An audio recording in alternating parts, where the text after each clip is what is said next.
Hey everyone, welcome back to the channel. Today we're back with another episode of Open Game State. If you're new to this series, the idea behind Open Game State is pretty simple. We sit down with players, creators, and personalities from the Yu-Gi-Oh community and revisit the formats that define their career. And today's episode is a little different.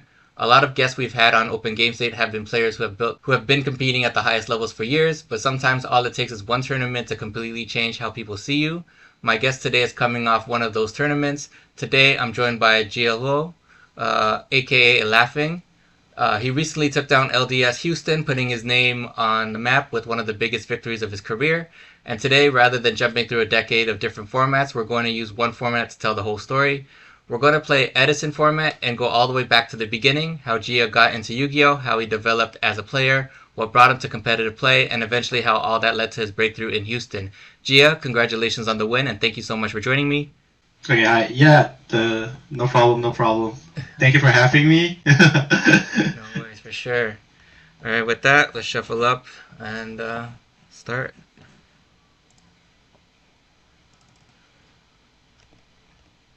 uh, just like always, losing die roll.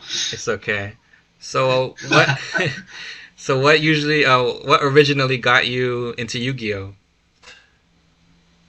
I think mostly because of anime. Like back then, when back home, I'm not originally from Canada, but back home in Suriname, they were like playing it on TV, so it looked really interesting. And we finally got a store. We only had like one store in the whole country, so I was like, oh shit, I had to get into this. So that's why. What was the first pack you opened? I actually didn't open any packs. I think the first thing I got was the zombie structured deck. Yeah, That's with the Red Eye yeah. Zombie. Yeah, with a red eye zombie, exactly with a red eye zombie. I remember that one. What was the first deck you built?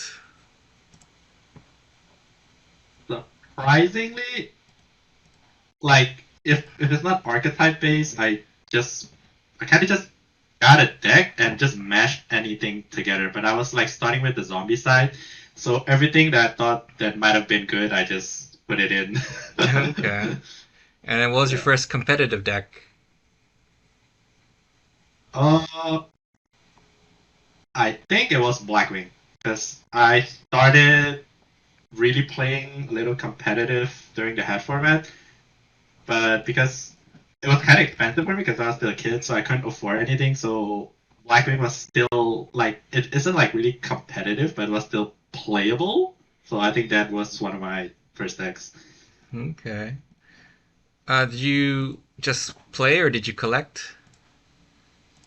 I only played because I didn't really have the luxury to collect, so that's why most of the times I just played it. Uh, oh, what did you send? Wait, can I see your hand again? Yeah.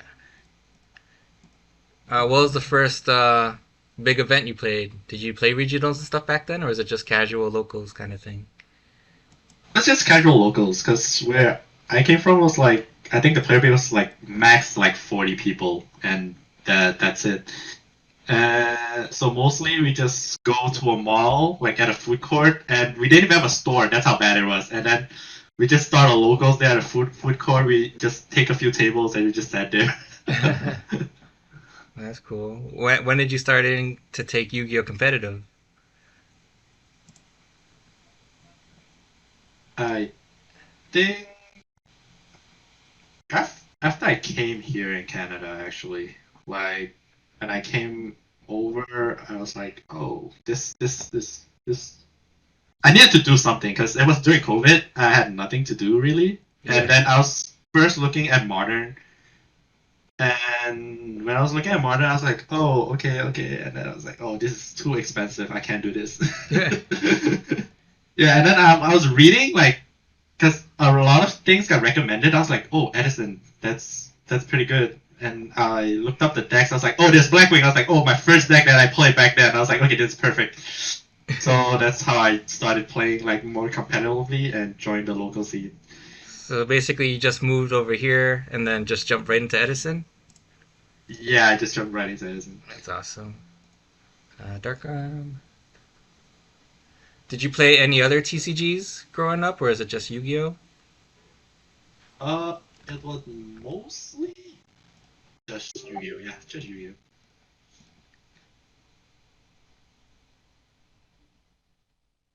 Did you follow? Ooh, that's a good one. Did you follow a lot of like the competitive stuff online, or you just kind of just play with friends and learn from there? At first, I was just playing. I was just playing for fun, like just and okay. This might sound sad. Like I didn't have any friend when I just came because it was COVID, so it was like hard to meet people. And actually, that I think Yu-Gi-Oh is what made me like meet new friends. Oh, okay. That's not sad at all. Yeah, yeah, No, I got into it because, yeah, staying out of trouble. My friends like, don't go out and party. So I was like, all right, I'm just gonna play this. And then, yeah, no, it's a good game to socialize for sure. yeah.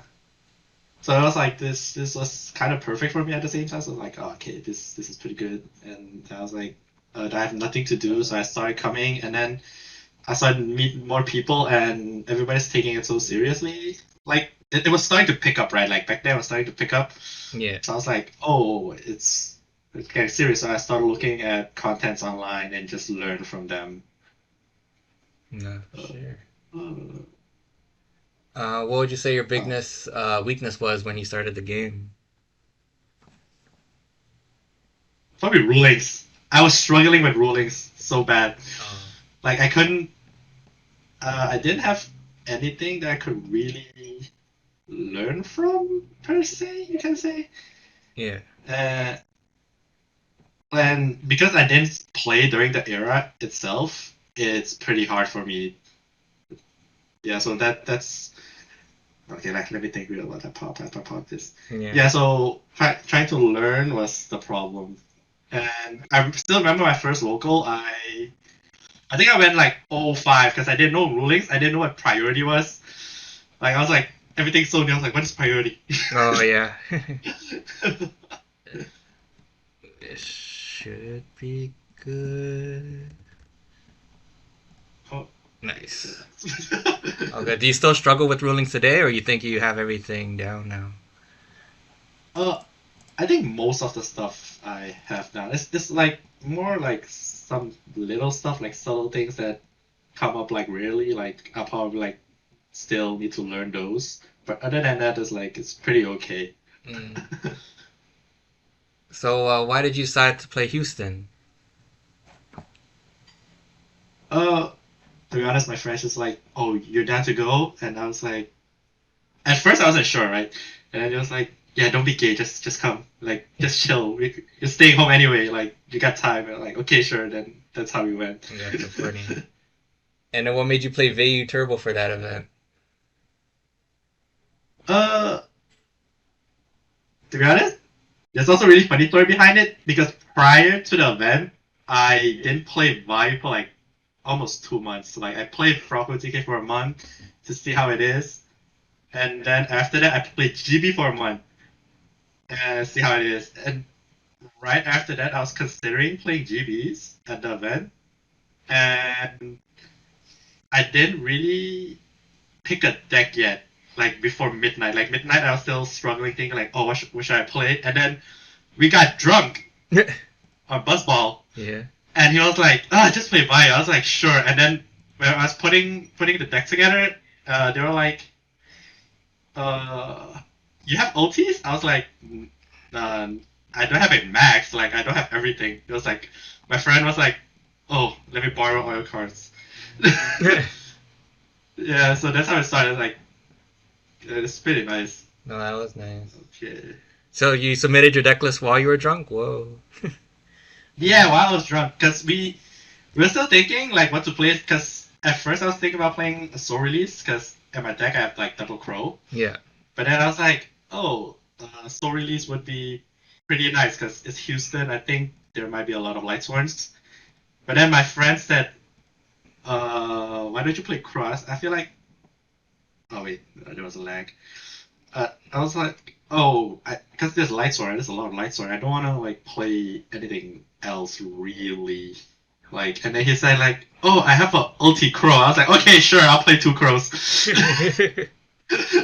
So the whole reason I decided to play the deck is my friend's like, oh, I have ultis. You want to use it? I was like, sure. Yeah. So you think you blinded your opponents with all those high rarity stuff?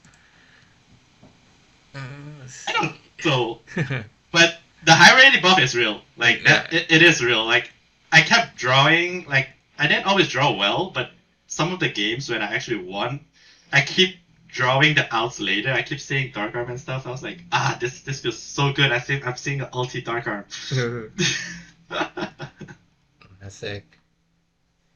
How did it feel going undefeated and winning the major event? I think it took a while before it to hit me. Like I think it didn't really hit me till like 3-4 days after the event where I really sat down and say I really actually won an event because I kept scrubbing all the events. Like even the ones I did top was like an online event, but I really wanted to top an IRL event. So when I was playing, when I was playing during round 5, 6, I was like, well, I might actually make it because my first goal was to top. Yeah. And then when I saw I was gonna top, I was like, oh, this is nice. And during my top 32 match, I opened so bad. Like I had 3 Vayu in my hand. I was like, is this my run? Like I went undefeated in Swiss just to scrub out right now. I was like, oh no, is this it? And then what? You played through it, or you lost that game and took the other two? I actually won that game surprisingly. Like I played through it. He gave me a lot of time. That was the thing. I felt like he was scared at the same time of my 2 back row, but at the same time I didn't have anything else until I drew the Grapher like later into the game. I see. What was your toughest matchup that tournament? Toughest matchup. Or everyone was easy? No, it was not easy. Yeah. My toughest matchup was probably, funny enough, Twilight. Oh, okay. Yeah, because Twilight, the deck itself, you can't really do anything about it. Like, if they have it, they just have it. You're just looking at their hand and like, oh, whatever. Mm-hmm. Yeah, like, but any other deck is like, I can still play dress. I'll think about, oh, okay, this is their win con and stuff, right? And if they don't have it right now, it's okay. Like I can still make reads, but like Twilight is like, oh, they milled 2 wolf. It's a +2 immediately. I'm like, oh, okay. Yeah. Yeah. Did you have a moment where you felt like you sacked someone, or everything was like good games? Where I really stack someone. Gotta really think about this. Which terms are I really sacked some? Oh, I think it was round 1. Okay. Round 1, yeah, round 1 was actually the game where I really thought like, oh, I sacked them. No. Because I opened heavy game 1 and he break, and I was like, oh, I'll swing for 4K, and I remember him pass. No, he said pass, and I normal pitch Soroko, and after that what did I do again? Yeah, and then I swung for 4K, and it walked. And then next turn, he set the real traps, and then I drew the heavy storm, and then I heavied. I was like, oh my god, this is it. I think that's the most sacky match I had. That's crazy. What was it like playing the finals? Did you 2-0 them? I forgot. It was against GB? Yeah, this GB, so that's a 2-1. I lost game 1 so fast. Uh-huh. Like, actually, I lost game 1 like quick. It wasn't even close. And I remember when I was in the finals, the thing was, I wasn't as nervous until I found out I might win. Yeah. Like, there's a chance I'm winning. And then every card I drew, and because he kept netting monster, and he went at 900. And I had a Soroko on the field, and I kept swinging with the Soroko. So any monster I drew would have been game. But I kept drawing Soroko, Cyber Dragon, and every card I drew, my hand kept shaking. I was like, oh my god, can I draw something? So I didn't draw anything for like 5 turns. Wow. uh, Has your confidence changed after winning? uh, Not really, to be honest. Yeah. It's Just another day. it's yeah, it's just another day. Because I feel like yeah, I need some luck to win it. It just happened that this time it was in my favor. But there has been like games during the tournament where I felt like I should have lost. Yeah. Like yeah, but it just panned out that I didn't. Like there was some misplay. I feel like because it's in the later rounds, everybody's fatigued. So like misplays happens. I just happen to like make less misplay, Yeah. if you say it that way. Yeah. So that's how I was able to take it down. Yeah. Do you want to chase more major wins now, or are you good? Like, Oh, of course. Of course, I want to chase 4 wins right now. you're gonna do more traveling? Not for this year. We're planning on going to Vegas next year. Oh, that's cool. Yeah. Mm. Yeah, but for this year, I think we're done. This Yeah. because I went to like I think this year is I went to the most event this year because I went to Raleigh at the start of the year. Yeah. I kind of scrubbed there, and around May, I think. Yeah, we went to Detroit, and because I lost a bet, I also went to Pittsburgh, and Pittsburgh made me not want to play Bio Turbo because it was so bad. Like Bio Turbo in general doesn't play a lot of traps, but I kept opening 5 traps, but it wasn't like really live traps. It wasn't like TT Mirror Force. I opened like double deck dash solemn and maybe one D prison, one battle trap, and I just sat there for like 3 turns and drew nothing. I just lost. I was like, oh my god, this feels so bad. Hmm.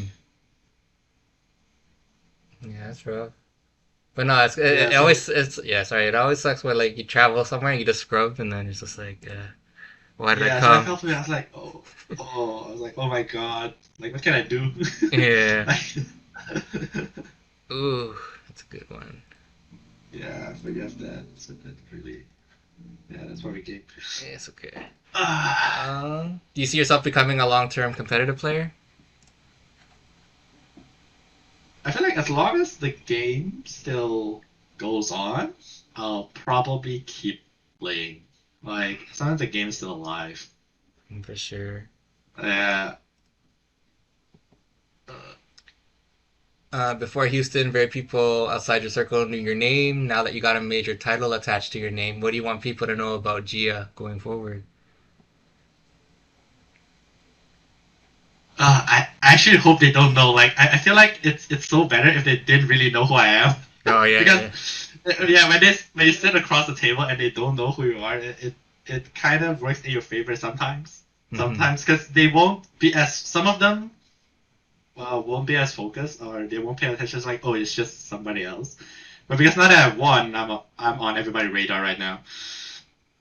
So it's also like a little different. You feel more So, pressure, like you think? maybe a little, a little. Right now at locals, like even then, like my friends are like, "Oh, if you lose right now, it's gonna be so bad. It's gonna look kind of bad."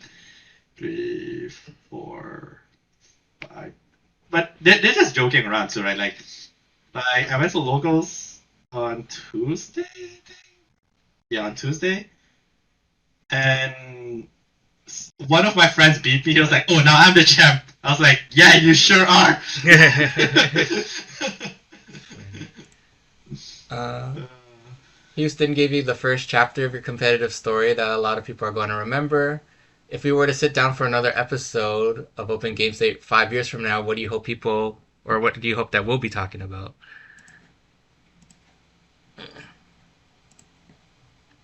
To be honest, I would want them. Oh damn! I would want them to talk about like maybe how great of a player I was or not. It's like I don't want to be remembered as someone that only like top once or like won once, right? Mm-hmm. I feel like it's a good starting point now that I won. I feel like after 5 years, I hope to like top more or maybe chase another record. Like I will like for example, right now Sizzle has 4 major wins, right? I would like to like chase that record. Like I have to keep it moving at some point. Like I feel like I have to keep motivating myself. Like oh, I can do better. So that's why. For sure. Oh damn. It's all good. GG. This message is great. GG. But yeah, no, Jia, thank you so much for joining me today. Once again, congratulations on LDS Houston. I think what makes your story especially interesting for Open Game State is we didn't need to go through 10 different formats or 20-year career to tell it. We got to go back to the beginning, talk about how you found Yu-Gi-Oh, how you developed as a player, and then follow your journey all the way to the tournament that changed the trajectory of your competitive career. And honestly, I think that's only the beginning. If you guys enjoyed today's episode, make sure to leave a like, subscribe if you're new, and let us know in the comments who you'd like to see on a future episode of Open Game State. And make sure to follow Jia and keep an eye on what he does next, because if Houston taught us anything, it's probably that you shouldn't sleep on him. Jia, thanks again for coming on. And hopefully we sit down for this again and we'll have another championship to talk about. The stories have been told, the cards have been played, and with that we close another Game State. We'll see you next time. Yeah, see you guys. I'm the champion now. Yeah, you sure are.